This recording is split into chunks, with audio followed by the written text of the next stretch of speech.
Assalamualaikum warahmatullahi wabarakatuh. Perkenalkan nama saya Safira Rahmadani FS dengan stambuk 130-2021-0118 dari kelas C3.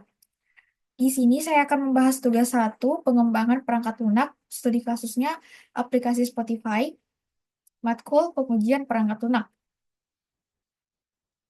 Pembahasannya yang pertama pengukuran dengan metode di-range dan in-range.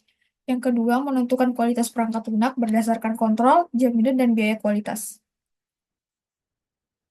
Pengujian dengan menggunakan eh, metode di-range dan in-range. Di sini saya akan menjelaskannya terlebih dahulu.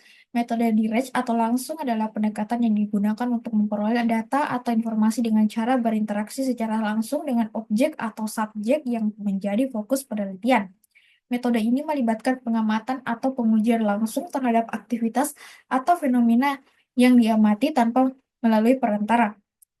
Dalam konteks ini, data yang dapat diperoleh bersifat primer, spesifik, dan biasanya dihasilkan dari interaksi atau observasi langsung terhadap objek penelitian.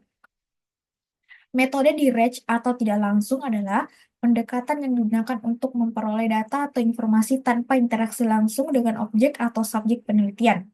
Data yang dikumpulkan eh, berasal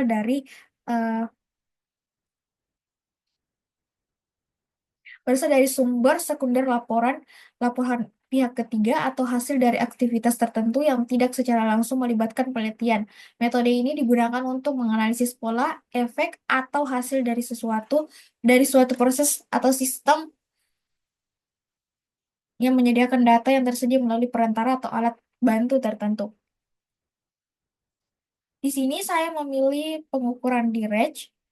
Yang pertama itu waktu respon pengguna. Pada Spotify, pendekatan ini melibatkan pengujian fitur seperti pemutaran musik, pencarian, dan mode offline dengan observasi langsung terhadap respon aplikasi. Contoh pengukurannya itu pemutaran musik, menguji kecepatan respon saat lagu diputar, kualitas suara, dan kelancaran pemutaran. Matriks pengukurannya kecepatan respon waktu yang dibutuhkan untuk memulai pemutaran lagu, memunculkan hasil pencarian dalam milidetik per detik. Hasil pengukurannya pemutaran musik waktu respon rata-ratanya 0,8 detik, tingkat bufferingnya 0% pada koneksi internet stabil. Yang kedua adalah ada jumlah bug.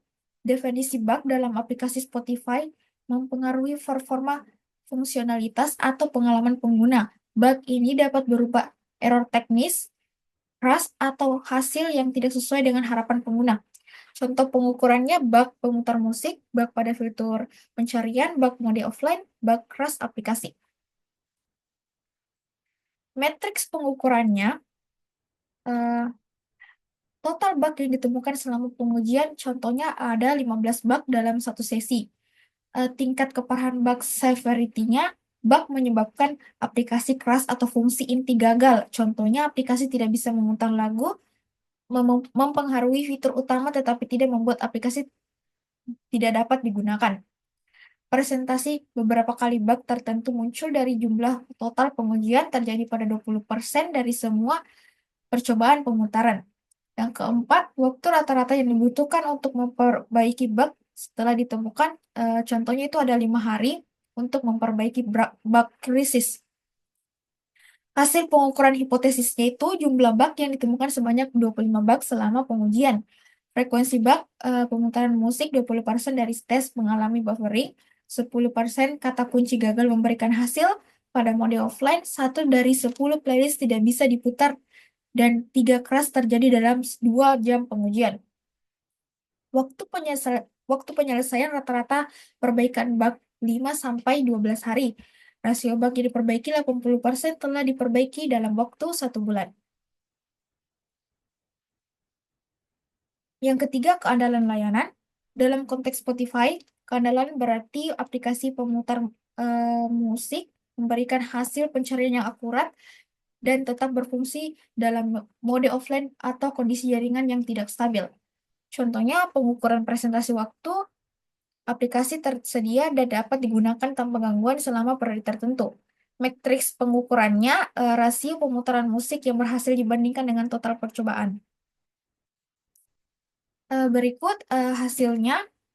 Hasil uptime aplikasi selama 1 bulan 90%, eh, eh, 99% dengan total downtime 43 menit. Keberhasilan memutar musik mencapai 95% dari 100 lagu yang berhasil diputar tanpa buffering dan gangguan. Yang keempat ada kepuasan pengguna. Kepuasan pengguna ini melibatkan berbagai aspek seperti kemudahan pengguna, kualitas audio, kecepatan respon aplikasi, keberagaman konten, dan dukungan pelanggan. Contoh pengukurannya survei kepuasan, contoh mengirim survei ke pengguna mencakup pertanyaan tentang pengalaman mereka dengan aplikasi, seperti kualitas musik, kemudahan dan layanan dukungan pelanggan. Berikutnya analisis ranting. Eh, Setelah itu, menanyakan kepada pengguna seberapa besar kemungkinan Anda merekomendasikan Spotify kepada teman atau keluarga dengan skala 0 sampai 10. Eh, Berikut hasilnya. Hasil pengukurannya itu ada aspek matriks hasil keterangannya, skor kepuasan, net promote score, retensi pengguna, rating aplikasi, feedback pengguna. Keterangannya dapat dilihat pada tabel hasilnya dan matriksnya. Yang kedua, kontrol kualitas, jaminan kualitas, dan biaya kualitas. Dalam menentukan biaya pencegahan, penilaian, dan kegagalan dalam pengembangan perangkat lunak seperti aplikasi Spotify, perlu membuat estimasi berdasarkan beberapa faktor. Yang pertama, biaya pencegahan, prevention cost. Biaya pencegahan, yang pertama itu pengujian kualitas dan bug fixing, pengelolaan infrastruktur, pemantauan dan deteksi bug otomatis, pembaruan fitur dan optimasi. Total biaya pencegahannya itu ada $680 dalam per tahun. Yang kedua, biaya penilaian, appraisal cost. Kategori biaya penilaian itu ada pengumpulan data dan analisis pengguna, survei penguasan, survei kepuasan pengguna dan umpan balik, evaluasi kinerja dan laporan, A/B testing dan uji validasi. Total penilaian dalam per tahun itu ada $300. Biaya kegagalan, failure cost. Biaya kegagalan ini mencakup kerugian pendapatan akibat downtime, kerusakan reputasi dan hilangnya pengguna, biaya dukungan dan pemulihan, biaya peluang. Estimasi per tahunnya itu ada $5.300.000. Nah, di sini ada tabel alokasi biaya dalam upaya menjaga kualitas perangkat lunak aplikasi Spotify. Di sini ada kategori deskripsi dan estimasi biaya per tahunnya. Kategorinya itu pengujian kualitas dan bug fixing, pemantauan dan deteksi bug otomatis, pengelolaan infrastruktur, pembaruan fitur dan optimasi, pengumpulan dan analisis data, survei dan umpan balik pengguna, A/B testing dan uji validasi, dan biaya kegagalannya. Estimasi biaya per tahun itu semua ada $6.090.000. Sekian penjelasan dari saya. Mohon maaf bila ada kesalahan. Terima kasih. Wassalamualaikum warahmatullahi wabarakatuh.